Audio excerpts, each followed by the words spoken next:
Hi friends, ഞാൻ വീണ്ടും വന്നിരിക്കുന്നത് ഒരു ബീഫ് റെസിപ്പിയുടെ വീഡിയോ ആയിട്ടാണ് കേട്ടോ. പക്ഷേ ഇന്ന് ഞാനിവിടെ ബീഫ് തയ്യാറാക്കിയിട്ടുള്ളത് ഈ ബീഫിൻ്റെ കൂടെ കുറച്ച് ഉരുളക്കിഴങ്ങും കൂടി ഇട്ടിട്ട് ഒന്ന് വെറൈറ്റി ആയിട്ടാണ് തയ്യാറാക്കിയെടുത്തിട്ടുള്ളത്.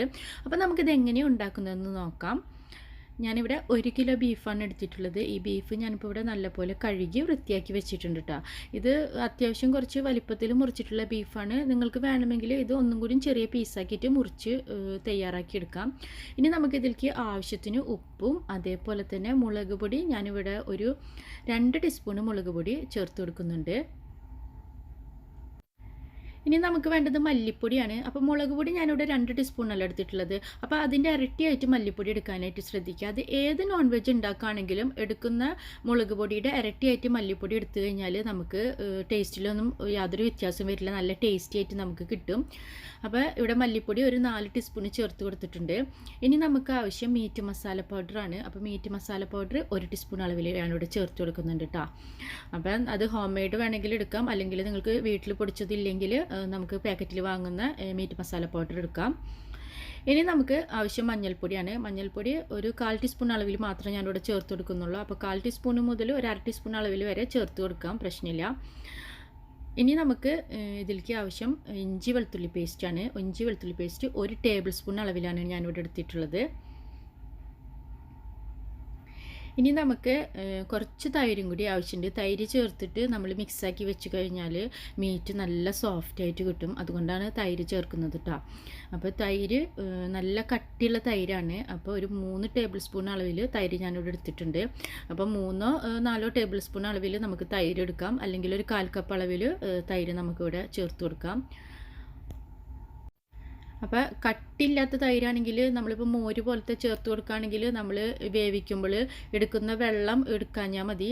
അപ്പോൾ നമുക്ക് ആവശ്യത്തിന് മോരാകുമ്പോൾ നമുക്ക് കുറച്ച് ലൂസായിട്ട് കിട്ടുമല്ലോ. അപ്പോൾ അതുകൊണ്ട് തന്നെ നമ്മൾ വെള്ളം ചേർക്കുമ്പോൾ ഒന്ന് കുറച്ചാൽ മതിട്ടോ. അപ്പോൾ കട്ടി തൈര് ഇല്ലെങ്കിൽ നമുക്ക് മോരായാലും ചേർക്കാം എന്നാണ് ഞാൻ പറയുന്നത്. അപ്പോൾ ഇതെല്ലാം കൂടി നമ്മൾ മിക്സാക്കി വെച്ചതിന് ശേഷം ഞാൻ 1 മണിക്കൂർ കവർ ചെയ്തിട്ട് വെക്കുകയാണ് കേട്ടോ. അപ്പോൾ 1 മണിക്കൂർ വെക്കുന്നത് കൊണ്ട് തന്നെ ഫ്രിഡ്ജിലൊന്നും വെക്കുന്നില്ല, പുറത്ത് തന്നെ കവർ ചെയ്ത് വെക്കുകയാണ്. അപ്പോൾ നല്ല കാലാവസ്ഥയൊക്കെ അല്ലാന്ന് വെച്ചിട്ടുണ്ടെങ്കിൽ നമ്മൾ കവർ ചെയ്തിട്ട് ഇത് ഫ്രിഡ്ജിലൊന്ന് വെക്കുക. ചുരുങ്ങിയ ഒരു സമയം 1 മണിക്കൂറാണ് ഞാൻ പറയുന്നത് കേട്ടോ. അതിനേക്കാൾ കൂടുതൽ സമയം നമ്മൾ മാരിനേറ്റ് ചെയ്ത് വെച്ചാലും പ്രശ്നമില്ല. അപ്പോൾ 1 മണിക്കൂറിന് ശേഷം നമുക്കിതൊന്ന് പ്രഷർ കുക്കറിൽ ഒന്ന് വേവിച്ചെടുക്കണം. അപ്പോൾ ഞാൻ നേരത്തെ പറഞ്ഞതുപോലെ കട്ടി തൈര് ചേർത്തത് കൊണ്ട് തന്നെ ഇതിലധികം വെള്ളമൊന്നുമില്ല. അതുകൊണ്ട് തന്നെ ഞാനിതിൽ കുറച്ച് വെള്ളം ഒഴിച്ചു കൊടുക്കുന്നുണ്ട്. അതായത് ഒരു 1/4 കപ്പ് വെള്ളം ഞാനിവിടെ ചേർത്ത് കൊടുക്കുന്നുണ്ട് കേട്ടോ. നമുക്കിത് വെന്ത് വരുമ്പോൾ തന്നെ ഇതിൽ ആവശ്യത്തിന് വെള്ളമായിട്ട് വരും. ബീഫിൽ നിന്ന് വെള്ളം കൂടുതൽ ഊറി വരും. അപ്പോൾ നമ്മൾ അധികം വെള്ളം ഒഴിച്ച് കൊടുക്കണ്ട. ഇനി നമ്മളിത് ആവശ്യത്തിന് വിസിൽ വരുത്തുക. അപ്പോൾ നിങ്ങളെടുക്കുന്ന ബീഫ് എങ്ങനെയാണെന്ന് വെച്ചിട്ടുണ്ടെങ്കിൽ അതിനനുസരിച്ച് നിങ്ങൾ വിസിൽ വരുത്തുക. എനിക്കിവിടെ ഒരു 6 വിസിലിനാണ് ബീഫ് വെന്തിട്ടുള്ളത്.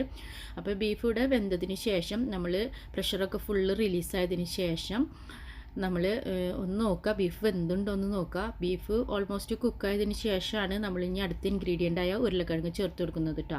ഇപ്പോൾ ഇവിടെ ബീഫൊക്കെ വെന്തിട്ടുണ്ട്.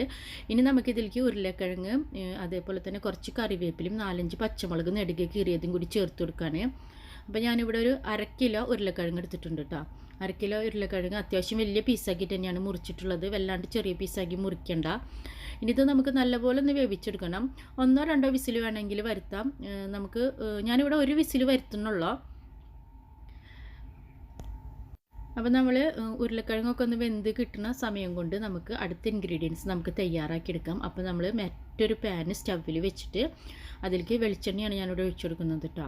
അപ്പോൾ മാക്സിമം വെളിച്ചെണ്ണ ഉണ്ടെങ്കിൽ വെളിച്ചെണ്ണ ഒഴിച്ചു കൊടുക്കാൻ ശ്രദ്ധിക്കുക, എന്നാലാണ് കൂടുതൽ ടേസ്റ്റ് ഉണ്ടായിരിക്കുള്ളൂ. അപ്പോൾ നമ്മളുടെ ഉരുളക്കിഴങ്ങ് ഇട്ട് കൊടുത്തതിന് ശേഷം നമ്മുടെ കുക്കറിൻ്റെ പ്രഷറൊക്കെ ഫുള്ള് റിലീസായിട്ടുണ്ട്. അപ്പോൾ ഇവിടെ ഉരുളക്കിഴങ്ങും വെന്തിട്ടുണ്ട്. ഇത് നല്ലപോലെ ഒന്ന് ഉടച്ചെടുക്കണം. അപ്പോൾ ഇതിൽ വെള്ളം ഒന്ന് വറ്റിച്ചെടുക്കുന്നത് കൂടി തന്നെ അത് നന്നായിട്ട് ഉടഞ്ഞ് കിട്ടും. അപ്പോൾ നമുക്കത് വെള്ളം വറ്റിച്ചെടുക്കാൻ വെക്കുന്നത് കൂടിയിട്ട് തന്നെ നമ്മളിപ്പോൾ വെളിച്ചെണ്ണ ഒഴിച്ച് കൊടുത്ത പാനിലേക്ക് 1 പിടി ചെറിയ ഉള്ളിയും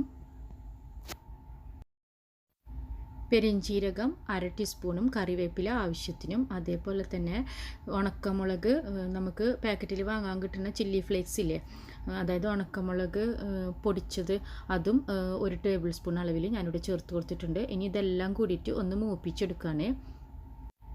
ചെറിയ ഉള്ളി കുറച്ചധികം ചേർത്ത് കൊടുത്താലേ ടേസ്റ്റ് ഉണ്ടായിരിക്കുള്ളൂ. ഇനി ഈ ചെറിയ ഉള്ളിയൊക്കെ ഒന്ന് മൂത്ത് വരുന്ന സമയത്ത് നമുക്ക് ഇവിടെ നമ്മുടെ പൊട്ടാറ്റോയും അതേപോലെ തന്നെ ബീഫും കൂടിയിട്ട് നമ്മൾ വെള്ളം വറ്റാൻ വെച്ചിട്ടുണ്ട്, വെന്തിട്ടുണ്ട്. അപ്പോൾ അധികമുള്ള വെള്ളം നമ്മൾ വറ്റിക്കാൻ വേണ്ടിയിട്ട് മറ്റൊരു സ്റ്റൗവിൽ വെച്ചിട്ടുണ്ട്. അപ്പോൾ വെള്ളം അധികം ഉണ്ടെന്ന് വെച്ചാൽ വറ്റിച്ചെടുത്തതിന് ശേഷം നമ്മൾ ഇതിലേക്ക് ഇട്ട് കൊടുക്കുകയാണ് ചെയ്യുന്നത്.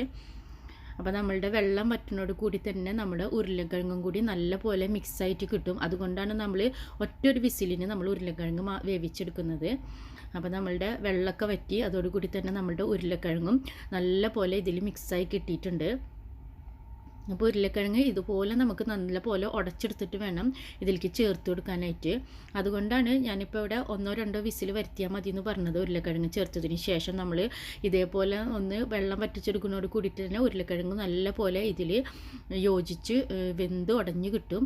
അപ്പോൾ നമ്മളുടെ ഇപ്പോൾ ഉള്ളിയും അതേപോലെ തന്നെ മുളകൊക്കെ മൂത്തിലേക്ക് നമ്മളുടെ ഇപ്പോൾ തയ്യാറാക്കി വെച്ചിരിക്കണ ഈ ബീഫും ഉരുളക്കിഴങ്ങും കൂടി ഒന്ന് ചേർത്ത് കൊടുത്തിട്ട് ഇനി നല്ല പോലെ ഒന്ന് മിക്സാക്കി എടുക്കുക. അത്രയേ ഉള്ളൂ.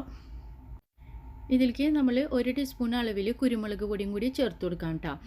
നമ്മൾ തരിതരിപ്പായിട്ട് പൊടിച്ച കുരുമുളകില്ലേ, അതായത് കുരുമുളക് നമ്മൾ വീട്ടിൽ പൊടിക്കുമ്പോൾ തരിതരിപ്പായിട്ട് കിട്ടും. അങ്ങനെയുള്ള കുരുമുളകാണെങ്കിൽ കുറച്ചും കൂടി ടേസ്റ്റ് ഉണ്ടായിരിക്കും. ഇതിപ്പോൾ ഞാൻ പാക്കറ്റിൽ വാങ്ങുന്ന പൊടിയാണ് കേട്ടോ, അതുകൊണ്ടാണ് ഇത് നല്ല പോലെ ഇങ്ങനെ പൊടിഞ്ഞ പൊടിയായിട്ട് കിട്ടുന്നത്. അപ്പോൾ ഇങ്ങനത്തെ പൊടിനേക്കാളും കൂടുതൽ ടേസ്റ്റ് തരിതരിപ്പായിട്ട് പൊടിച്ച കുരുമുളകായിരിക്കും കേട്ടോ. അപ്പോൾ അങ്ങനെ ഉണ്ടെങ്കിൽ നിങ്ങളത് ചേർത്ത് കൊടുക്കുക. അതിനുശേഷം നമ്മൾ ഒന്നും കൂടി നല്ലപോലെ മിക്സാക്കിയതിന് ശേഷം നമുക്ക് 1-2 മിനിറ്റ് ഒന്ന് മൂടി വെച്ചതിന് ശേഷം നമുക്ക് ഉപയോഗിക്കാം. അപ്പോൾ നമ്മളിപ്പോൾ ആവശ്യത്തിന് വെളിച്ചെണ്ണ ഒഴിച്ച് കൊടുത്തിട്ടാണ് നമ്മളിപ്പോൾ ഇവിടെ ഉള്ളിയൊക്കെ മൂപ്പിച്ചെടുത്തേക്കുന്നത്. അപ്പോൾ ഇനി നമ്മൾ ഇതിൻ്റെ മേലെ വെളിച്ചെണ്ണ ഒഴിച്ച് കൊടുക്കണ്ട കേട്ടോ, അപ്പോൾ കൂടുതൽ ഓയിലി ആയിരിക്കും. അപ്പോൾ നമ്മളുടെ ടേസ്റ്റി ബീഫ് ഉരുളക്കിഴങ്ങ് ഉടച്ചതോടെ തയ്യാറായിട്ടുണ്ട്. അപ്പോൾ എല്ലാവരും ട്രൈ ചെയ്യണം. അതുപോലെ വീഡിയോ കണ്ടതിനും ഇതുവരെ സപ്പോർട്ട് ചെയ്തതിനും എല്ലാവർക്കും ഒരുപാട് താങ്ക്സ് ഉണ്ട്. വീണ്ടും പുതിയൊരു വീഡിയോയിലൂടെ പുതിയൊരു റെസിപ്പിയിലൂടെ കാണാം. അതുവരയ്ക്കും എല്ലാവർക്കും